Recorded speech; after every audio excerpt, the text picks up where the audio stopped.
માળિયા હાટીનાથી અંદાજે 14થી 15 કિલોમીટરના અંતરે આવેલ વાંદરવડ ગામ પાસે દધીચી સરોવરની વચ્ચે કાલેશ્વર મહાદેવનું ખૂબ પ્રાચીન મંદિર આવેલું છે. આમ તો પાંડવો સ્થાપિત આ શિવલિંગ છે. આ જગ્યા ઉપર શ્રી દધીચી ઋષિનો આશ્રમ અને તેમની ગૌશાળા આવેલ હતી. આ ગૌશાળામાં અનેક સુવર્ણ વેલાની ગાયો પણ હતી. એટલે કે ખૂબ પ્રાચીન દધીચી ઋષિના ચરણોથી પાવન થયેલી આ જગ્યા છે. આ જગ્યા પર ખોરાસા ગીરથી પણ જઈ શકાય છે, પણ સામાન્ય રીતે માળિયા હાટીનાથી અકાળા ગામ અને કાલિંબડા થઈ અંદાજે 14 કિલોમીટરના અંતરે આ કાલેશ્વર મહાદેવનું મંદિર આવેલું છે.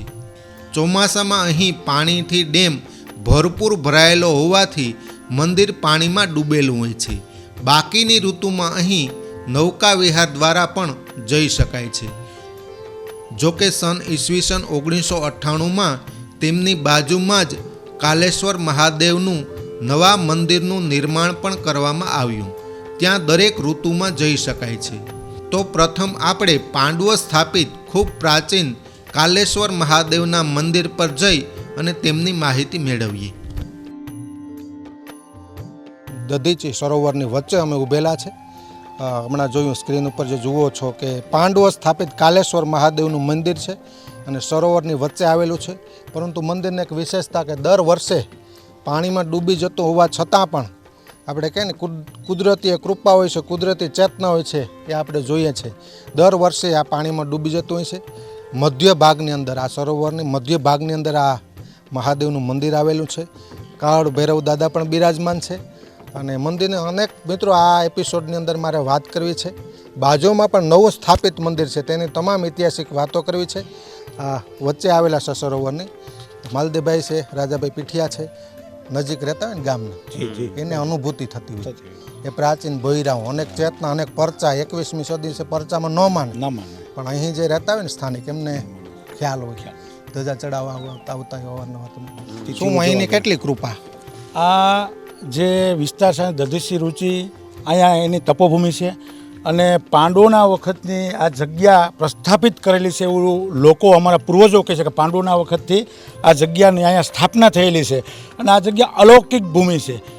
અહીંયા તમે અંદર આવ્યા તો તમને એક પ્રકારનું અંદર વાઇબ્રેશન આવ્યું છે કે અમે કયા વિસ્તારમાં કયા ઋષિના સાનિધ્યમાં, કયા મહાદેવ કાલેશ્વર મહાદેવના સાનિધ્યમાં તમે આવ્યા છો તો તમને એની એક અનુભૂતિ અંદરથી થઈ છે એવું મારે આપને કહું છું. અમે તો અહીંયા નજીકના ધરમપુર ગામમાં રહીએ છીએ. આ 5-6 ગામ વચ્ચેની આ જગ્યા છે. આ જગ્યામાં દર એપ્રિલના 12 તારીખે હનુમાન જયંતિની અમે ઉજવણી કરીએ છીએ અને તમામ આજુબાજુના ભાઈઓ બહેનો માતાઓ બાળકો સાથે ધાર્મિક રીતે રસપાન સાંસ્કૃતિક પ્રોગ્રામો કરીએ છીએ કે કથા કરીએ, રાત્રે કીર્તન મંડળી કરીએ છીએ. પણ મહાદેવ કાલેશ્વર મહાદેવની આપ જોઈ રહ્યા છો વિજયભાઈ કે વર્ષો જૂનું આ મંદિર છે અને કોઈ પણ જાતનું આમાં અત્યારની ટેકનોલોજી પ્રમાણેનું કોઈ વસ્તુ નથી. જૂનું છતાં એટલા 40 વર્ષથી પાણીની અંદર ઊભું રહેલા મંદિરમાં હજી એક ખરોચ નથી આવી. એટલે અમારું આ આસ્થાનું પ્રતીક છે. અમે આને નમન કરીએ છીએ. અમે અહીંયા અમારી સૌથી મોટી આસ્થા હોય જે લિંગ છે એમાં પણ ખરોચ નથી આવી, માતાજીની મૂર્તિમાં ખરોચ નથી આવી અને આના ઉપર અમને અખૂટ શ્રદ્ધા છે. અને આ વિસ્તાર એટલે કાલેશ્વર મહાદેવનો વિસ્તાર, દધીચી ઋષિનો વિસ્તાર, કાળ ભૈરવ દાદાની અહીંયા સ્થાપના છે, એમના ઉપર પણ અમને અખૂટ શ્રદ્ધા છે. બાજુમાં ધૂણો છે. વર્ષો પહેલાં એમ કહે છે કે અહીં બહુ મોટા મેળાઓ થતા અને અહીં 3 નદીનો સંગમ છે અને આ મેળાઓ થતા એમાં આજુબાજુના અસંખ્ય માણસો ધાર્મિક રસપાન કરવા અહીંયા આવતા અને ભગવાનમય આખું વાતાવરણ થઈ જતું. પણ સમયાંતરે સરકારની યોજનાને અનુસંધાને કંઈક ડેમની પેલું કરવાનું થયું નિર્માણ અને એ ડેમનું નિર્માણ થયા પછી મહાદેવ અંદર ગયા અને તમામ આજુબાજુના લોકોએ નક્કી કર્યું કે આપણા મહાદેવ અંદર છે પાણીમાં, તો હવે આપણે બહાર એક નવું મંદિરનું નિર્માણ કરીએ. અને 1998ની અંદર આ મંદિરની બહાર ટૂંકમાં ઉપરની સાઈડ નવું મંદિરનું જીર્ણોદ્ધાર કરવામાં, નવું મંદિર બનાવવામાં આવ્યું અને ત્યાં સાધુ સંતો ભક્તોને બોલાવી અને નવા મંદિરની સ્થાપના કરી અને ત્યાં પણ શંકર ભગવાનની સ્થાપના કરવામાં આવી છે. એટલે અમારા માટે તો આ બહુ મોટું આસ્થાનું પ્રતીક છે. આપણે ત્યાં કાર્યક્રમ જે ઉજવાય છે ચૈત્રી હનુમાન જયંતિ ચૈત્રી પર્વ, ઓકે, ત્યાં પણ જશું. ત્યાં બાપુને પણ મળશું. પણ અહીં તોય પરંપરાગત ભગત, આમ તો ભગત જ છો, બરાબર ને? અહીં પ્રાચીન પરંપરા લોકો કહેતા છે કે અનેક ભૈરાઓ હતા, સાધુ સંતોનો માર્ગ કહે છે આપણે, એ અનેક કાર્યક્રમ સાધુ સંતોને જવાનું એટલે ઋષિ મુનિઓ માર્ગ.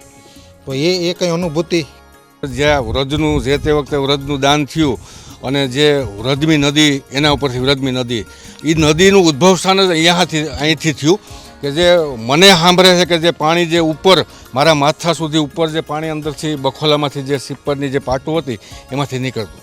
અને અહીં ત્રિવેણી સંગમ હતું અને અહીં એક મોક્ષ પીપળો હતો અને અહીંથી 5-6 ગામનું અહીં સંસ્થાન હતું કે લોકો અહીંયા જેનો અગ્નિ સંસ્કાર કરવા માટે આવતા. મોક્ષ પીપળો પણ હતો અને ચૈતરની જે પૂનમ છે એને દિવસે 12, 13, 14 ને પૂનમ આ રીતે લોકો પાણી રેડતા એ મોક્ષ પીપળાને અને પૂનમનો મેળો થતો.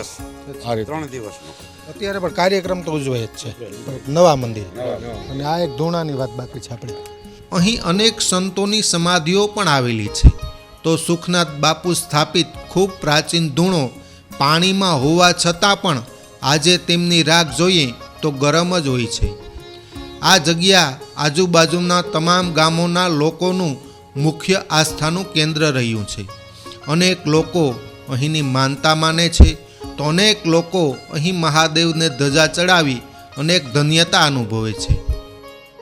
7-8 સમાધિઓ હતી સાધુ સંતોની અને સમાધિઓ અહીંયાથી 7-8 સુખનાથ બાપુએ આ ધૂણાનું ટૂંકમાં નવચેતના ચેતના આપી હતી અને નવચેતના. અને આજે પણ લોકવાયકા અને અમારા બધા વડીલો અહીંયા આવે ત્યારે કહે કે હજી પણ એ ધૂણામાં હાથ નાખો તો હજી પણ તમને ગરમ વાઇબ્રેશન આવે છે કે ગરમ હોય ધૂણો એવું. આ બધી એક આસ્થાનું કેન્દ્ર છે અને આ ધૂણો આજે પણ ચેતના રૂપ હોય ને એવું તમામ ભક્તોને મહેસૂસ થાય છે. આપણે ચેતન ધૂણો અહીં બનાવ્યો ઉપર આ ધૂણો બનાવ્યો અહીંથી જે રાખ લઈ ગયા નીચેથી ચેતન લઈ ગયા ભભૂતિ ચેતન થયો ની ભભૂતિ ગરમ હતી ત્યારે અમે લેવા આવ્યા ત્યારે પાણીની અંદર આટલું પાણી હતું આને બરોબર ત્યારે લઈ ગયા આમાં ગરમ નીકળી અંદરથી ભભૂતિ ને ચેતન કર્યો 10 વર્ષ ત્યાં તો ને મારા ફાધરને અહીં પડી ગયા હતા બાપુ અહીંયા બેઠા કરેલા અહીંથી ધૂણો એવી રીતે સ્થાપિત કર્યો છે મંદિર અને આ જૂના ધૂણાના દર્શન થાય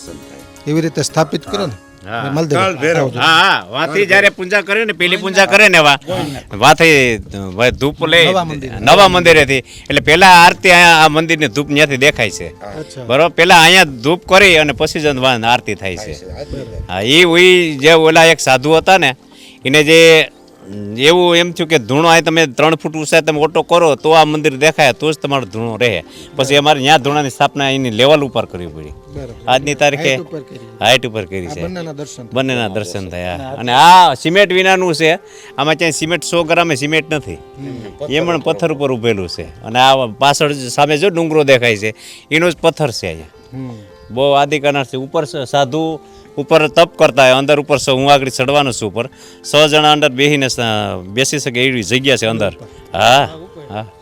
અમારા સાધુ અત્યારે હાલમાં જે છે મહંત ત્યાં બાપુ મુના બાપુ એ પણ બહુ દાદાની ટૂંકમાં સેવા પૂજા હતા નિસ્વાર્થપણે અને ઈશ્વરે એને ઘણી શક્તિ આપી છે. અને એ પણ એટલા બધી આસ્થાનું પ્રતીક છે કે ત્યાંથી સવાર સાંજ પાઠ પૂજા કરવા તો પહેલાં એ અહીંયા એ ધૂણેથી નમન કરે જૂની જગ્યાના અને આના આશીર્વાદ લઈને જ એ કાયમી આગળ વધે છે. એટલે મુના બાપુ ઉપર પણ ભગવાનની કાલેશ્વર મહાદેવની મોટી કૃપા છે. અહીંની શું પરંપરા લોકોને અનેક જાણકારી. મુના બાપુને છે ને કેન્સલ થયું હતું, બરોડા નિદાન કર્યું તો 4થા સ્ટેપમાં વહી ગયું હતું. ડૉક્ટરે ના પાડી દીધી. એ બાપુ અત્યારે પૂજા કરે છે. કોરોનામાં એને 4થા સ્ટેપમાં હતું. એ અટણ જીવિત છે ને જો પૂજા કરે છે. આપણે અહીંયા મળીએ હમણાં બાપુને. હા એ બાપાની કૃપા એવડી આજની તારીખે. નકર એને ના પાડી દીધી કે ડૉક્ટર કે આમાં બહુ નક્કી નથી, તમને ઓપરેશન કરી દે, પણ હવે અમારી જવાબદારી નથી. એ સાધુ અત્યારે ત્યાં સેવા પૂજા કરે. અને અહીંયા દર સોમવારે હું એ ઘણા વર્ષોથી દર સોમવારે આવું. અને પાણીમાં તો હું વધારેમાં વધારે મારે બહુ વાત ન કરે ધર્મ, વધારેમાં વધારે હું જ ધજા ચડાવવા આવું છું. હોડી લઈને તમે આવો? હોડી લઈને ભક્તિ છે ને? હા ભક્તિ. લોકોને પોચના ગામમાં જ રહું છું, કારીમડા ગામમાં જ રહું છું. અમારા વડવા અહીંયા જ માલધોડ સારતા અત્યાર સુધી તે સંતો હતા ત્યારે અહીંયા ચા પાણી કોઈ ને અહીંયા જ એનો આશરો હતો એમ. હા તે અમારે આસ્થાનું કેન્દ્ર આમ છે. લોકોને આવવું હોય તો તમે ત્યાંથી લઈ આવો. હા દરેક. કોઈ અમારે શિવરાત્રિ છે, કોઈ કાર્યક્રમ હોય તો ધજા ચડાવવા માટે અમે પહેલાં અહીંયા જ આવીએ. બરાબર. પહેલાં શિવરાત્રિ હોય તો પહેલાં ભાંગ બાપાને ચડાવીએ, પછી વાં ચડાવીએ. ધજા ચડાવવાની પરંપરા બીજી બાકીની અહીંયા કોઈ આસ્થા બાધા. ધજા ચડાવે છે. આસ્થાનો વિષય તો સેટ અહીંયા મહારાષ્ટ્રમાંથી પણ લોકો આવે છે. અહીંયા ભારત દેશના અલગ અલગ ખૂણેથી કોઈ મંદિરનો ઘંટ લઈને આવે છે, કોઈ બાધારૂપ કંઈ બીજી આસ્થાઓ હોય તો એ પણ એના અહીંયા પહોંચાડે છે, માનતાઓ પહોંચાડે છે. એવી વાત સનાતન સત્ય અમને મળી છે કે હમણાં કોઈક બોમ્બેથી આવ્યું હતું અને એને ભગવાનને ટકોરો ઘંટ અહીંયા બાંધી ગયા છે. અને બાકી તો દર વર્ષે ઉજવણી કરીએ છીએ, તિથિની ઉજવણી કરીએ છીએ. અને કાળભૈરવ અનેક કાલેશ્વર મહાદેવ ઉપર અમારા વિસ્તારમાં એટલી અખૂટ શ્રદ્ધા છે કે લોકો અહીંથી નીકળે તો પણ 2-5 મિનિટ 10 મિનિટ અહીંયાથી નીકળે તો અહીંયા નમન કરે, વાંથી નીકળે તો પણ અહીંયા નમન કરે ને ત્યાં પણ જાય. આવી અખૂટ શ્રદ્ધાથી બંધાયેલું અમારું આ એક આસ્થાનું એક બહુ મોટી પુરાતન જગ્યા છે એમ કહી શકાય. પાંડવોના વખતની જગ્યા છે. અને અમે તમે આપ જોઈ શકો છો આ જગ્યામાં તમે અહીંયા આવ્યા છો, તમારી અનુભવ. ભલ્લેભાઈ, હવે નવી જગ્યા ઉપર જઈએ, બાપુને પણ મળીએ અને નવી માહિતી પણ આપીએ. મહર્ષિ દધીચીએ અસુર વસ્ત્રાસુરને હરાવવા માટે તેમના હાડકાનું દાન કરીને રાક્ષસોને હરાવવામાં દેવતાઓને મદદ કરી હતી. તેમની નિસ્વાર્થ સેવાને લીધે આજે આ સૃષ્ટિ કાયમ તેમને યાદ કરે છે. દધીચી ઋષિએ પોતાના અસ્થિરૂપી વજ્રનું દાન કર્યું, એટલે તો આ નદી વ્રજમી નદી તરીકે ઓળખાય છે. અહીં બાજુમાં સન 1998માં કાલેશ્વર મહાદેવનું નવા મંદિરનું પણ નિર્માણ થયું છે. અહીં દર વર્ષે હનુમાન જયંતિના દિવસે ઉજવણી કરવામાં આવે છે. દિવસે અને સાંજે અનેક ધાર્મિક કાર્યક્રમો, તદુપરાંત સાંજે પ્રસાદી અને સંતોરૂપી અનેક મેળાવડાઓ પણ થાય છે.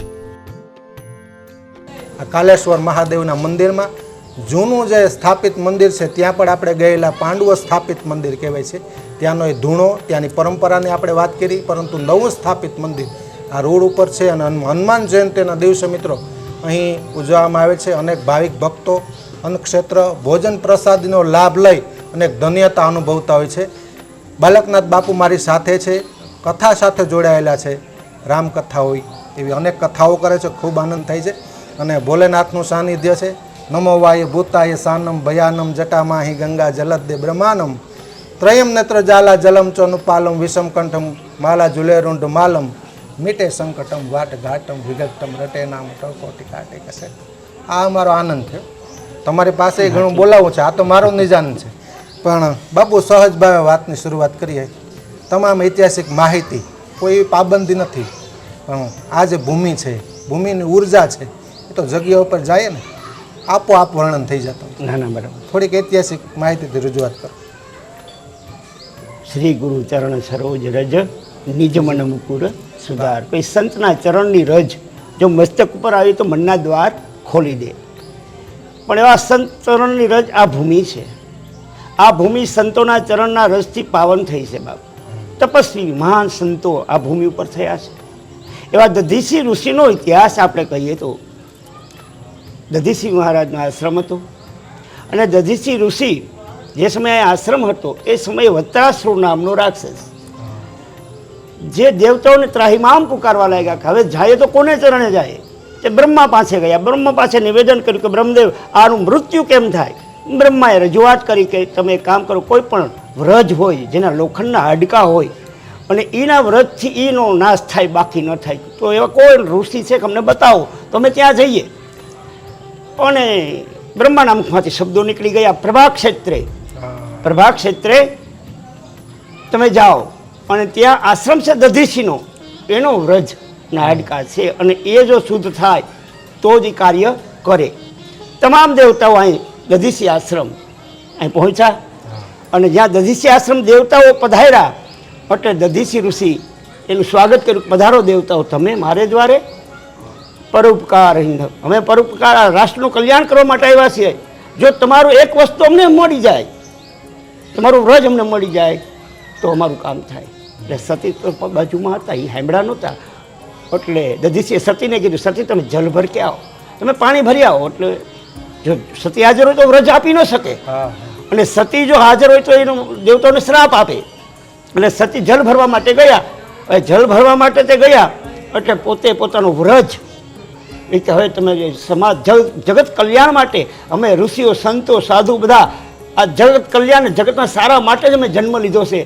અમે હાડકા પણ આપશું દાનમાં. આપણા સંતોએ આપણા ઋષિએ એવી કુરબાની આપી કે પોતાના હાડકા પણ આ ધરતી માટે ધર્મ માટે આ સનાતન ધર્મ માટે સંસ્કૃતિ માટે જેની હાડકાને દાન આપી દીધું, જેને પોતાની કાયાને કુરબાન કરી દીધી, આ એ ભૂમિ છે બાપ. આ એ ભૂમિ છે. અને દધીસિંહના એ વ્રજ લેવા માટે એ જ્યાં સતી પાણી જલ ભરવા ગયા એટલે પોતાનો જે બરડો, જે આપણે બરડો કહીએ એ વ્રજ, એ હાડકા કાઢી અને સીરી પેટ અને કાઢી લો બરડો. પણ આને શુદ્ધ કરવો પડશે.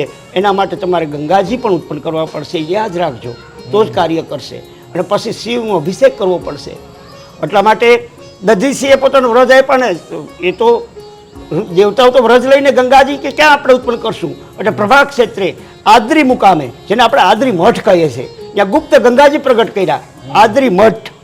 અને ત્યાં માતાજી મહાકાલીનું મંદિર છે, ત્યાં ગુપ્ત ગંગાજી છે. એમાં વ્રજને શુદ્ધ કરી અને પછી એ દેવતાઓ શિવની પૂરી કહેવામાં, શિવલિંગ તો સ્થાપ્ય ત્યાં વિસણવેલ ગામ આવ્યું, ત્યાં દેવ પ્રાચીન મંદિર છે દેવતાઓ, ત્યાં શિવલિંગ પાસે એનો અભિષેક કરવામાં આવ્યો. અને જ્યાં માતાજી પાણી ભરીને સતી જ્યાં આવે છે તો એના હાડકા જોયા દધીસિંહના, મૃત્યુમાં શરીર મરેલું જોયું, મૃત્યુ પામેલા દધીસિંહને જોયા.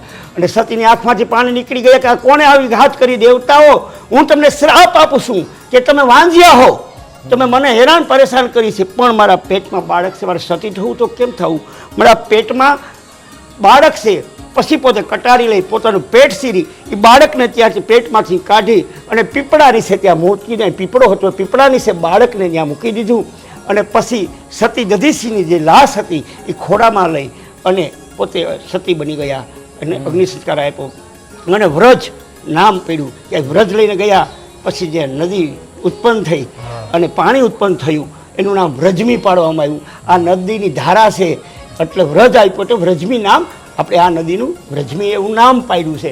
અને વ્રજમી આપોઆપ અહીં પ્રગટ થયેલા છે, નદી પ્રગટ થયેલી છે વ્રજ આપવાથી. અને પછી એ બાળક ત્યાં પીપળામાં હતું અને તે રડવા લાગ્યું. સતી તો સતી બની ગયા. એટલે ઋષિમુનિઓ અહીંથી કે કોઈ બાળકનો રડવાનો અવાજ આવે છે તો પીપળાના થડમાં જોયું અને તમામ ઋષિ હાથમાં બાળક લઈને આ પીપળાના થડમાંથી આ બાળક મળ્યો. પીપળા જ નામ આપણે રાખીએ, દધીસિંહ પુત્ર પીપળા. અને પીપળાજનો નામ રાખવામાં આવ્યું, દધીસિંહ પુત્ર પીપળાજ. અને એ માટે દધીસિંહ સરોવર, દધીસિંહ આશ્રમ આને કહેવામાં આવે. અને એના પછી ઘણા સંતો, ઘણા ઋષિઓ આવ્યા, પણ પછી જે કંઈ સંત આવ્યા એ દધીસિંહ આશ્રમમાં, એની તમને વાત કરું છું તો સુખમયનાથ બાપુ એ પછી આશ્રમ જે એને ધૂણી ધૂણો ધખાયો, ચેતન ધૂણો. કૃપા છે, ચેતના છે, એના પરચા છે. પણ તે પહેલા આપણે ગૌશાળાને ભૂલવી નથી. ત્યાં ગૌશાળા હતી. હા, ગાય માતાજી વ્રજને ચાટ્યું ત્યારે વેલો પણ દુર્લભ છે ગાયનો. હા, કે ને કે આપની જીભની તાકાત, ગાયની જીભ. હા, વ્રજ ગાય. હા હા, એ ગાયની જીભ એ ચાટેલું, વ્રજને ચાટ્યું પછી કાર્ય કરે. ઘટના સમજવી, ગૌશાળાની વાત કરવી પેલા મારે. હા હા. હવે એમાં ગાયો હતી દધીસિંહ પાસે. એમાં એક ગાય હતી જેને સુવર્ણ ગાય કહેવામાં. સુવર્ણ. હા, સુવર્ણ ગાય. એટલે સુવર્ણ પૂછ હોય એટલે એ ગાય જેને છાટે હા તો જ એ વ્રજ કામ કરે. એટલે દર્દ પણ. હા, એ દધીસિંહે ઋષિઓ આ દેવતાઓને કીધેલું કે આ સુવર્ણ ગાય છે, આ ગાય વ્રત છાટશે. પછી તે દિવસે એના દિવસે ગાય ના જીભમાં ઓલું છે કાંઈ ખબર હોય તો અત્યારે પણ જીભમાં લાળ ગ્રંથિ આપણે જે આવે હોય ને તેને ખરડ એટલી રગ હોય છે તો જ એ છારો ઓલું કરી શકે. એટલે પછી વ્રજને છાંટવા લાગી. એ સુવર્ણ ગાયનો ઇતિહાસ છે. અને સુવર્ણ ગાય આજે ક્યાંક ક્યાંક જોવા મળે છે. માળિયા તાલુકામાં છે, આપણે માળિયા આંટીના એ ગાયને અમે દર્શન કર્યા. સુવર્ણ ગાય ત્યાં છે, આપણે સભાપતિ એની સુવર્ણ ગાય છે. હા, આ ગાય હજી અત્યારે આ યુગમાં પણ છે.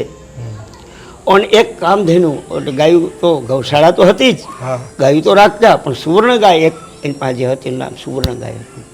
એટલે આ ગાય માતાજીનો ઇતિહાસ છે. અને પછી જે મંતો થયા, સુખમયનાથ બાપુ આવ્યા, એને ધૂણો ધખાયો. ધૂણો હતો ચેતન ધૂણો, જે અલગ અલગ સમાધિ પણ લઈને પાછા પ્રગટ પણ થાય. આવા ચમત્કારી સંત હતા સુખમયનાથ બાપુ. એ ધૂણો ધખાયો. ધૂણી રે ધખાવી બેલી અમે તારા નામની બાપ. અને સાધુ તો સંત હઠ, જોગી હઠ જેને આપણે કહીએ, અને બેસી ગયા. તો બેસી ગયા એમાં બરાબર સમય વીતવા લાગ્યો, પ્રસાર થવા લાગ્યો. હવે એમાં બરાબર સુખમણીનાથ બાપુના શિષ્ય, જેને આપણે ગોવિંદનાથ બાપુ અત્યારે કહીએ છીએ, ગોવિંદનાથ બાપુ, એને ગાદીપતિ સ્થાપી દીધા. પણ નાના હતા ત્યારથી. પણ એમાં બરાબર કોઈ માપવાવાળાને આવ્યા ગાડી લઈ લઈને, એટલે પૂછ્યું કે એ સબ ક્યાં હે?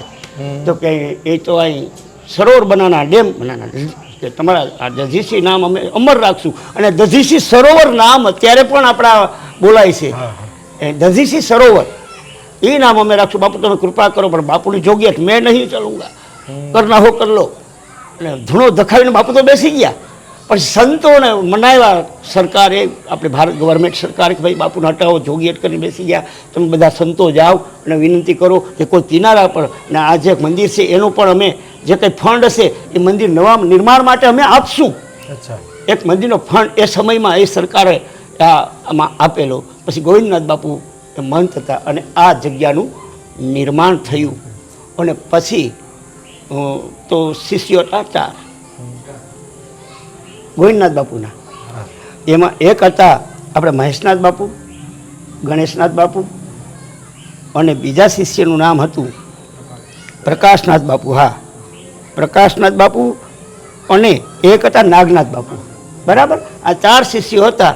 એમાંથી ગાદીપતિ પછી બન્યા મેષનાથ બાપુને. હા, ગાદી સોંપવામાં આવી. અને મેષનાથ બાપુ એ કાલેશ્વર મંદિરનું જીર્ણોદ્ધાર કર્યો એ સમયમાં. અને પછી તો સંતોની પરંપરા, નાથ સંપ્રદાયની, અને નવનાથ અને સિદ્ધ 84, અને નવનાથે જ્યાં જ્યાં સીપીઓ ખોડ્યું ત્યાં ગામડાને ગોકુળિયા બનાવ્યા. કારણ કે નાથ સંપ્રદાય ગોરખપટી ગોરખનાથ ગયા અને ત્યાં જીર્ણોદ્ધાર કર્યો. એમ નાથ સંપ્રદાયે આનો વિકાસ યાત્રાને આગળ વધારી. અને સાધુ બ્રાહ્મણ અને સંતોનો જન્મ એટલા માટે થાય છે કે ગામડાને ગોકુળિયા બનાવે, ગામડાને જાગૃત કરે. એટલા માટે તો પરમાત્માએ સાધુ અને બ્રાહ્મણોને જન્મ આપ્યો ધરતી ઉપર, કે ગામડામાં વિકાસ થાય, સંસ્કારોથી જાગૃત સમાજ થાય. એટલા માટે સાધુ બ્રાહ્મણોએ જઈ જઈ અલખ જગાવ્યો. અલખ જગાવો કે જગાડો, અલખ જગાવો કે લોટ માગવાનું નહીં, અલખ જગાવ્યો. આવી આવી અલખ જગાડો, એને જગાડો. લોટ માગવાથી સંસ્કાર આપો, બાળકોને વિચારો આપો, અને બાળકોમાં વિચાર આપશે. અને એ મને કંઈક અલખમાં જોરીમાં નાખશે તો મને ઉગશે, નકરા શિવના ચોખા છે. 1998માં પાછો જીર્ણોદ્ધાર થયો, મંદિરનું નવનિર્માણ થયું. હા, પછી એના મહંત હીરાનાથ બાપુને રાખવામાં આવ્યા. હીરાનાથ બાપુ મહંત એ જગ્યાના વળી પાછું મંદિર ને પાછું પુનઃ નિર્માણ, પાછું જીર્ણોદ્ધાર થયો અને પ્રાણ પ્રતિષ્ઠા થઈ. પાછી જીર્ણોદ્ધાર કરીને એના મહંત અત્યારે હીરાનાથ બાપુના શ્રીપુત્ર શ્રી મુન્ના બાપુ, મુન્નાનાથ બાપુ, જેને નરેન્દ્રનાથ બાપુ આપણે કહીએ, હા હા, મુન્ના બાપુ તરીકે મુન્નાનાથ બાપુ અત્યારે આ જગ્યાના મહંત છે. અને આ જગ્યામાં મેં શિવકથાઓ કરી છે. હા, 4 શિવકથા કરી, એક રામકથા કરી, રામદેવપીનો મંડપ પણ હતો. અને બધા ગામ મળીને અકાળા, દુધાળા, કારીમડા, નવા વાંદરવડ, જૂના વેંદરવડ, ધરમપુર, અને બધા ગામો મળીને જે મંડપ થયો, માની લો કે 15 દિવસનું જ આયોજન. હા, 15 દિવસમાં મોટી રચના રચાઈ ગઈ. કંઈ પાસે ન હોય ને કથાનું આયોજન થાય ને એમાં કંઈ ઘટે નહીં. બધાનો સહયોગ, સહકાર, બધા ગામડાનો ભાવ, આત્માનો ભાવ. અને જ્યારે જ્યારે આ મંદિરોમાં એવા કાર્યક્રમો થાય છે ને ત્યારે સપટી ભભૂત મેં ખજાના કુબેર કા, આ એ જગ્યા છે મારા બાપ. એટલે કીધું સંત ચરણ રજ નિજ મન મુકુર સુધારી. કોઈ સંતના ચરણની રજ અડી જાય તો બાપ આપણે મુક્તિ મળી જાય.